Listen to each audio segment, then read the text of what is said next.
Oi, pessoal, tudo bem? Espero que vocês estejam bem, espero que vocês tenham tido a oportunidade de ler muita poesia essa semana. E aqui estamos novamente, mais um sábado, onde eu gostaria de falar com vocês, conversar sobre 2 livros de poesia no nosso pub. Para quem ainda não conhece, é, esse programa aqui é sobre conversa. Meu nome é Tiago, ou vocês podem me chamar de Tati, que são as iniciais do meu nome, Tiago Alexandre Tonucci, então T-A-T, ou vocês me chamam de Tiago. Então aqui é o pub, né? Nesse pub a gente conversa sobre poesia, poesia universal brasileira, e daí vem o pub. Então é poesia, porque a gente só conversa sobre poesia universal, no sentido de que há poetas hoje em dia escrevendo em toda parte desse planetinha nosso. E, e também pela questão de social, né, ou até mesmo de grupos de poesia, não, escolas, se você quiser, ou de maneiras de escrever poesia, que acho que hoje em dia a gente tem uma mistura, não, nessa contemporaneidade, onde a gente tem poetas escrevendo em todas as classes sociais, em todos os modos, em todas as formas. Então, o universal vem daí, dessa multiplicidade de vozes, o que é bacana. E o brasileiro é porque a maioria dos poemas são de poetas brasileiros, apesar que a gente pode ler, não, sempre poetas que escrevem em língua portuguesa ou brasileira, que não sejam brasileiros em si. Então, essa semana eu vou estar com vocês aqui lendo 2 livros. O primeiro agora é esse, Espevitada, da Noélia Ribeiro. Foi publicado pela editora Penalux. Então, os 2 livros que a gente vai ler hoje foram editados pela Penalux. Esse é de 2017. E o outro que a gente vai ler no próximo vídeo é o Vida Aberta. Vida Aberta, Tratado Poético Filosófico. Eu acho que esse é um dos livros que está aí entre os finalistas, os 5 últimos finalistas do Jabuti. E acho que é o William. Só tem aqui as iniciais, W.J. Solia, o poeta. Mas a gente vai falar sobre esse em mais detalhes no próximo vídeo. Então, esse daqui é para falar da Noélia, tá? E eu acho que é isso daí. Na descrição desses vídeos aqui você vai ter aí mais uns detalhes sobre esse programa e alguns links, né, para outros vídeos, inclusive um onde eu falo mais somente sobre o que a gente busca com essas conversas aqui. É algo bem... Não é um curso, né? Lembrando, não é um curso, não é algo acadêmico, nada. É somente alguém que gosta realmente de ler poesia, que já fez a promessa para si mesmo que somente lerá poesia. Algo que é quebrado de vez em quando, né, essa promessa, mas de maneira bem esporádica e logo a gente volta para poesia. Mas vamos ler já, começar aí com um poema, como a gente gosta de começar, do Espevitada, antes de falar sobre o livro da Noélia. Espevitada. Então esse poema tem o nome do livro. Espevitadas. Espevitadas minhas pernas, minutos antes do voo. Espevitados odores, hálitos, gritos terminais, nesta cidade de muitos céus. Espevitados ossos em guerra tântrica, sobre o tapete voador. Espevitadas carnes rompendo-os, monumentais eixos da volúpia. Espevitadas nossa voz, nossa saliência, nossa fartura, nossa mais-valia. Espevitado esse algo a menos de mim,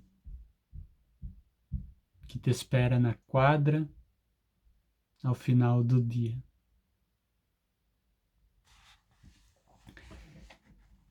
Então aqui está esse poema, né, que abre o livro e que já nos dá uma ideia do que a gente pode encontrar nele.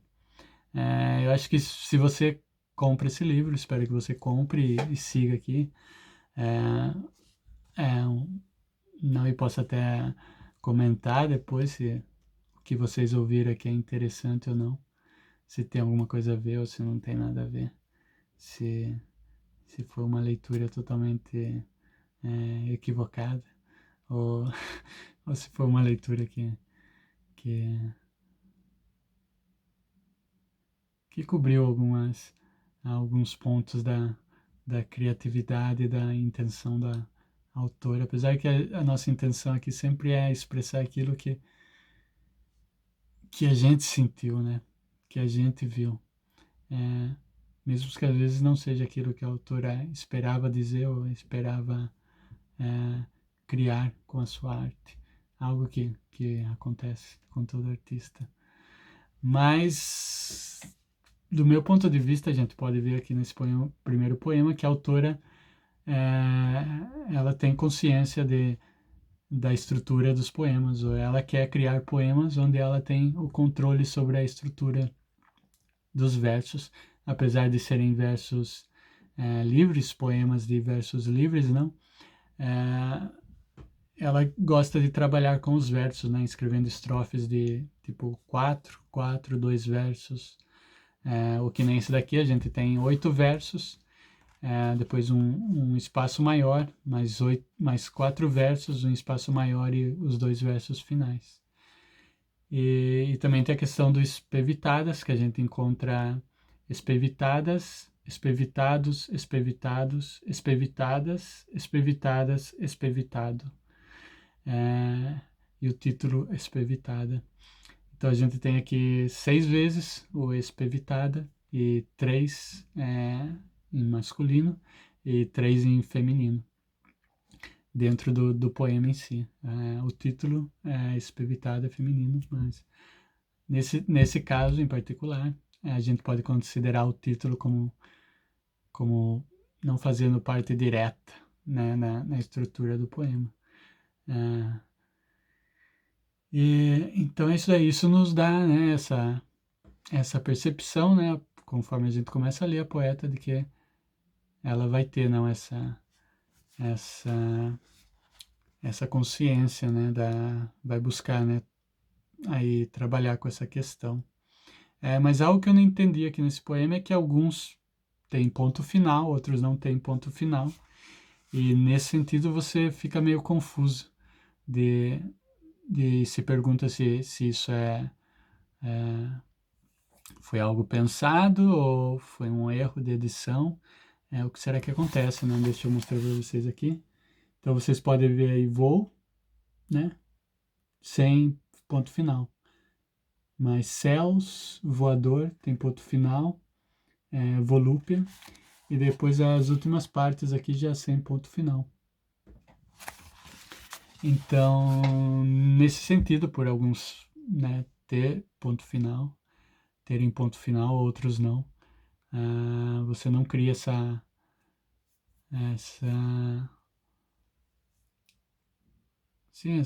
como que seria mesmo? Eu não queria usar a palavra regra, não, porque quando a gente encontra, né, a primeira vez que eu estou lendo a Noélia, né, e eu acredito que todo mundo, ao menos se você tenta, né, ver todos os pontos de um poeta, e acho que todos eles são importantes, você começa a se perguntar, né, se cada coisa que você encontra aqui, ao menos eu sou assim quando eu leio um poeta, se isso foi consciente ou não. Se isso está me dizendo alguma coisa, né, que a poeta queria dizer, ou foi algo casual, né, que não vai acontecer de maneira aí representativa, né, representando algo que a poeta queria dizer, né? E, então, como eu disse, a questão da estrutura eu acho que quer dizer, né? Eu acho que a gente pode ver aqui uma formatação, né? Uma regularidade, né? Talvez essa seria a palavra, né? Uma regularidade que, que diz algo, né? Sobre as intenções da poeta, né? E dos poemas e do livro em si. Mas se é algo que às vezes acontece, às vezes não acontece, e você não parece encontrar uma lógica naquilo enquanto você vai lendo, né? Então passa a ideia de que aquilo é realmente algo casual, que a poeta não colocou atenção e que ela deixa acontecer conforme acontece, não a inspiração é, ou o que seja, não? Que acontece na poeta. Então nesse sentido aqui, nesse primeiro poema, fica a dúvida. Mas no livro no geral, em questão de temas, daí já falando um pouquinho de temas, que aqui a gente sempre tenta falar um pouquinho sobre a linguagem, sobre a forma e sobre o tema, né? Acho que as três coisas sempre dialogam nos poemas e isso que cria poemas que tocam a gente mais do que outros, que nos marcam mais do que outros. Nos temas, a maioria dos poemas trata desse amor mais passional, desse amor entre duas pessoas, né? Do amor mais romântico, se você preferir, do que o amor mais relacionado com aquela palavra agape, né? Que é grego, que seria um amor mais aí para a humanidade, um amor não com relação à existência de todas as coisas, com relação à natureza, por assim dizer. Então, a maioria dos poemas aqui trata desse amor outro, mais do relacionamento entre duas pessoas. Inclusive o poema que eu gostei mais, que eu acho o melhor poema do livro, chamado Teatro, trata disso. E é esse poema que a gente talvez possa já dar um salto aqui e, e ler para vocês. Então, para mim, esse é o melhor poema do livro e talvez vocês vão descobrir aí por quê, através da leitura. O poema chama-se Teatro. Teatro. O vizinho do andar de baixo encontrou-a sozinha na fila do teatro. Falaram sobre a vida e sobre como as pessoas andam estranhas. Aquela amizade crescia à medida que a fila andava. Hoje, seu melhor amigo entrou no elevador e não lhe disse um bom dia. A peça que viram já saiu de cartaz. Então, aqui um pouquinho para vocês a leitura que eu fiz desse poema, os rabiscos. E eu fiz essa ligação entre vizinho e sozinha, porque eu acho que esses dois versos eles dizem um sobre o outro, não usando certos termos, não usando certas palavras, não. Esses poemas que escrevem através daquilo que eles não possuem, eu acho super interessante. E outra coisa que eu vejo cada vez mais que me chama mais atenção e que eu gosto mais nos poemas é, é a questão da ironia, né? Isso é algo que cada vez mais é algo que eu acho que é importante na arte em si. Essa consciência, né, do humano como algo que não está no controle de tudo, é, é, não essa antiga noção que a gente poderia, através da consciência, né, através ou dos nossos sentimentos, ou da filosofia, ou qual seja a arte, né, poesia muito menos, né, filosofia muito menos, mas qualquer que seja, não, que venha de nós, poderia ter essa divindade, não ter essa importância que que nos fazia levar-nos não tão a sério, né? Então eu acho que isso é algo que para mim é sempre interessante. A maioria dos poemas que eu encontro nos poetas que eu leio hoje em dia, os melhores poemas são aqueles não tão sérios. Aqueles sérios parecem que ficam truncados ali na pontuação, nas palavras, né? Querendo apresentar uma tristeza, né? Uma mágoa, uma dor, uma pena que não chega a, a ser transmitida, né? É muito difícil, parece, transmitir essa, essa dor que há no mundo, não? Que realmente não tá aí, né? Não tô negando isso, não. E não nego que tem que ser, não. Com certeza, não. Sempre transformada, né? Em algo bom. Mas eu acho que é aquela questão, né? Que a gente sabe, não? Do Paulo Leminski, não? Que dizia, não? Distraídos venceremos. É, eu acho que aí, ó, cada vez mais essa ironia, né? Essa rir de nós mesmos, eu acho que é importante. E acho que esse poema tem um pouco disso, né? Mas é a questão do vizinho. Então, essas duas palavras eu acho que elas se completam, né? Então, vizinho, sozinho. Mas, ao mesmo tempo, a gente já sabe que essa pessoa sozinha é vizinha. E provavelmente o vizinho também é sozinho.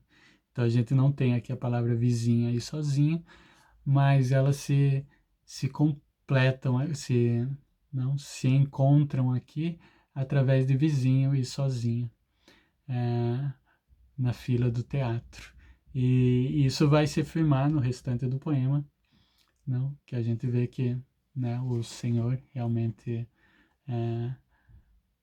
tem aí, começa a ter esse relacionamento com a mulher, mas tudo isso não está dito aqui, isso que é interessante, né? Tudo isso é a nossa imaginação criando, ou a minha imaginação, criatividade, é, se expandindo aí através dessas aberturas, né, que o poema deixa, é, é, através da linguagem, né, com relação ao tema do poema.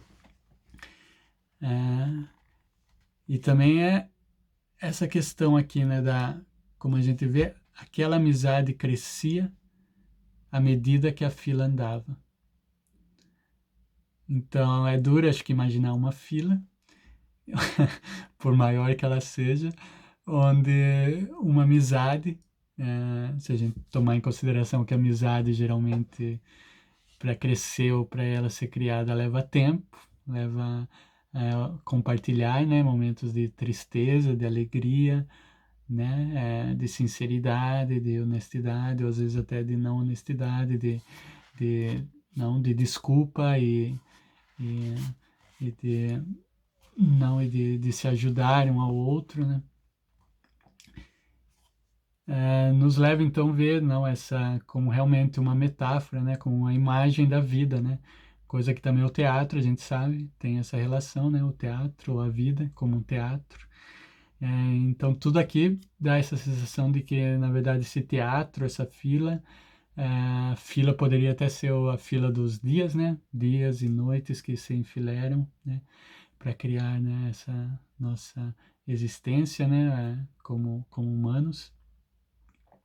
Então tudo isso passa aqui, né? Sem estar presente, passa essa ideia de que isso aqui realmente tem a ver com parte, né? Com cenário, com, com um certo momento da vida dessas duas pessoas, né? É, e daí a gente tem essa reviravolta, na verdade, no poema, onde a gente tem hoje seu melhor amigo entrou no elevador e não lhe disse um bom dia. Super interessante, né? Super bacana, né?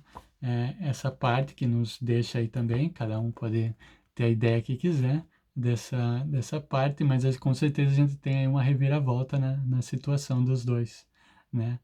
E que termina aí a peça que viram já saiu de cartaz.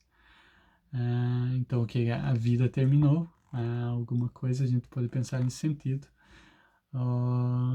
Mas acontece que aquilo que eles viram, que talvez até tenha sido um filme romântico, quem sabe, é, mas já não está acontecendo. Também tem essa relação de que a vida no final não é teatro. A vida no final ou não é filme, né? Principalmente filme romântico, onde os contos de fada, onde tudo termina feliz e tal.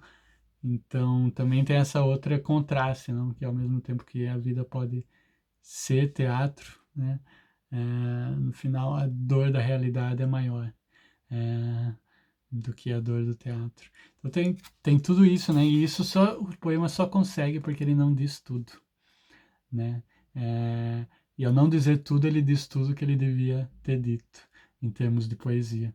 E isso é maravilhoso, né? Quando você encontra esses poemas, basta que um poema do livro seja assim, dos, né, 50, 40, para que já te faça bem, para que já você tenha aqui a oportunidade de conversar várias horas, se a gente quiser, sobre esse poema e detalhá-lo.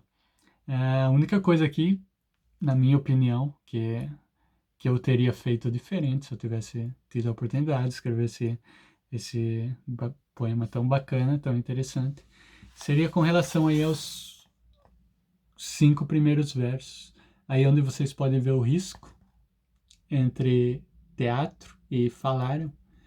Eu teria dado um espaço maior e transformado aí esse poema em 3 versos, 2 versos, 2 versos, 3 versos, 1 verso. Mas a poeta preferiu escrever aí 5 versos, 2 versos, 3 versos, 1 verso. Isso acho que é de cada um, mas seguindo a uniformidade que eu falei antes, né, que eu acho que a poeta tem a consciência dessa uniformidade, eu teria feito diferente. Teria feito 3, 2, 2, 3, 1. Mas eu acho que isso é de menos no final. Mas tá aí, Teatro. Para mim é o melhor poema do livro da Noélia. E agora eu gostaria de ir para um outro poema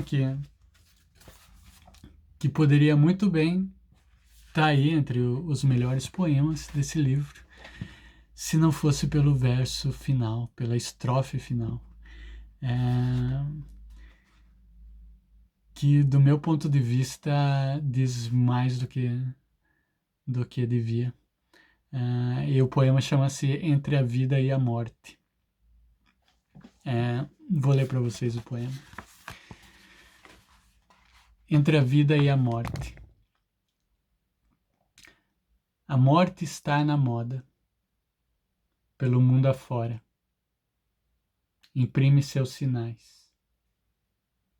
A toda hora, mortais matam mortais. E a morte não sai das passarelas. Todos querem saber onde está ela. No auge da carreira e cheia de fãs, ganhou os jornais a cortesã. Mas e a vida? A vida, coitada, que de tudo é o início. Em seu afã de recuperar a alegria e evitar o suicídio, começou uma terapia.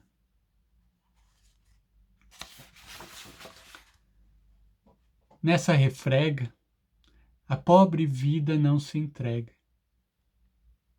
Agora deu de caminhar e rezar à noite, mesmo que seja em vão, para que sua opositora, terrivelmente empedernida, tenha alguma compaixão. Então, para mim, esse último verso de compaixão, ou essa última estrofe, desde nessa refrega até tem uma compaixão, não caiu bem no poema. E eu teria terminado o poema em terapia. Exatamente porque teria terminado com essa sensibilidade, com esse tom mais irônico do que ele terminou. Terminou a vida aí com esse sentimento de self-pity, né? Já que vários termos ingleses a gente encontra nesse livro. Então esse sentimento de realmente de coitada, né? Apesar de a gente ter coitada aqui, antes do tema estrofe, um coitado aqui em relação com a palavra terapia, né? E nessa ânsia de recuperar a alegria, né, a vida começou a fazer terapia. Então tem essa ironia aí, né, no verso. É, e que completa a ironia, né, de toda a relação, na verdade, né, entre vida e morte, que é uma relação cômica, né? É uma relação cômica exatamente porque é uma relação nossa com esses dois existências que a gente acredita que existem. É, então, no último estrofe a coisa fica mais séria, né? É, essa ironia que eu encontro aqui acaba terminando de modo mais sério, né? Com, com questões aí como reza, como pedindo para que a morte não faça a vida sofrer tanto, né? E que deixe a vida ter o seu espaço. Então essa sentimentalidade já não me cai bem. Ah, mas fora essa última estrofe, eu achei o poema super interessante, né? Eu achei bacana, né? Essa questão da poeta usar mortais, matam mortais. Eu também achei super inteligente, criativo. Ela poderia ter usado seres vivos, que é um termo que eu não gosto. Poderia ter usado humanos, mas isso reduziria, né, a, a possibilidade do verso, porque mortais matam mortais, a gente pode ver como tudo, né? Como, como tudo que transforma outra coisa, como todas as coisas que se transformam, são mortais, se a gente quiser ver a morte como uma transformação. E é nesse mesmo sentido de ver a morte como uma transformação que, que se eu começo a pensar filosoficamente sobre o termo morte, é, eu posso crer que a morte é um termo sem nenhuma utilidade, né? Porque se a morte é a transformação das coisas, se a gente quer ver assim, então quer dizer, a vida não tem fim, a vida somente se transforma. E é dessa maneira que eu gosto de ver a vida como quase como significando existência ou realidade. Então toda essa realidade que a gente vê se transformando, desde a da mais mínima ali dos elétrons, dos prótons, dos quarks, ou o que seja que a física encontre, né, e que diga que dali nascem todas as coisas, né? É. Mas não vamos pensar nisso em si, né? Mas para mim, sim, a vida. Então, nesse sentido, a morte como esse mais além do morto e mais além do morrer, porque essas duas coisas para mim existem. A morte, não, tipo morrer existe. Essa transformação que podemos nomear de morrer, ela existe. E o morto também existe, claro. É, o morto como matérias também morrendo, sempre morrendo. O morto está sempre morrendo, né? Agora a morte a gente inventou para, né, da mesma maneira que a gente inventou Deus ou o diabo, muitas vezes até para definir, né, uma imagem humana da morte, né, esse ser que vem, né, com como que se diz, foice, né, acho que é. Então a morte ali para não nomear, né, para dar esse significado a essa coisa que realmente está mais além e que a gente não pode pensar sobre ela, né? E eu realmente não penso sobre ela, a não ser como sendo uma transformação. Mas se ela é uma transformação, se a gente aceita isso, que a morte é uma transformação, então a gente não precisa da morte, a gente se basta com a vida, que a vida são todas as transformações. Então a morte seria apenas um jeito da vida ser. E se a morte é um jeito da vida existir, então eu fico com a vida e abandono a morte. É, mas isso daí, mas o poema é legal. É, essa questão também da morte está na moda. A morte nunca vai sair de moda, mas ela pode também estar na moda hoje em dia como a questão do comércio, né? Como tudo é comércio. Então a morte também é esse business, não? Essa sim, esse mercado dentro da nossa sociedade de mercados. Mas vamos a outro poema, né? A gente já vai chegando a 30 minutos. O poema Insight. Insight. Depois de padecer em desalinho, dei-me conta, afinal, de que a grama do vizinho é mais verde porque é artificial. Então, eu acho esse poema interessante, até interessante para a gente se autocriticar e pensar o que significa essa palavra artificial para nós. Porque ela tem uma condição negativa, né, diante de nós, quase sempre, né, em vez de positivo. Mesmo a gente sabendo que sem artificialidade eu não estaria nem aqui, né, gravando esse vídeo para vocês, ou conversando com vocês sobre poesia.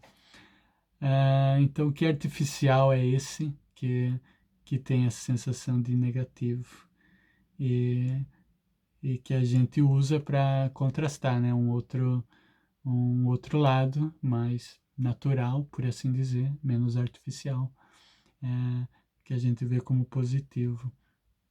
Mas eu acho o poema interessante, né, nessa relação novamente de vizinhos, aí essa questão está presente aqui, então a gente já pode ver dos vizinhos, né, desse mundo urbano, né, que realmente é um mundo urbano que a gente encontra aqui nos poemas da, da Noélia, né, e também essas questões, né, que nem eu falei das palavras, né, estrangeiras, também tem a gente vê algumas relações aqui, algumas citações de mitos, né, principalmente gregos, né, Netuno, Prometeu, a gente vai encontrar isso em alguns poemas da Noélia e do sempre esqueço de Espevitada, Espevitada, que Espevitada, né, dicionário sempre aqui para ler poesia, tá aí uma palavra que eu não sabia, descobri, obrigado Noélia por isso, mas parece que é uma pessoa inquieta, né, ou que sempre está aí se movendo, irrequieta, acho que diz o dicionário em si. Mas tá, espero que vocês comprem aí, leiam a Noélia, o seu livro, Espevitada, de 2017. É um livro com alguns poemas bacanas, que eu gostei. Outros nem tanto, mas a gente tem que sempre ver o lado positivo. E eu acho que é um livro que vale a pena ler. E, e eu vou terminar aqui com um poema, então. Eu acho que tem muita influência aqui também do Drummond. Inclusive esse poema, vocês vão poder aí imaginar qual é o tipo de influência com relação com os poemas de Drummond.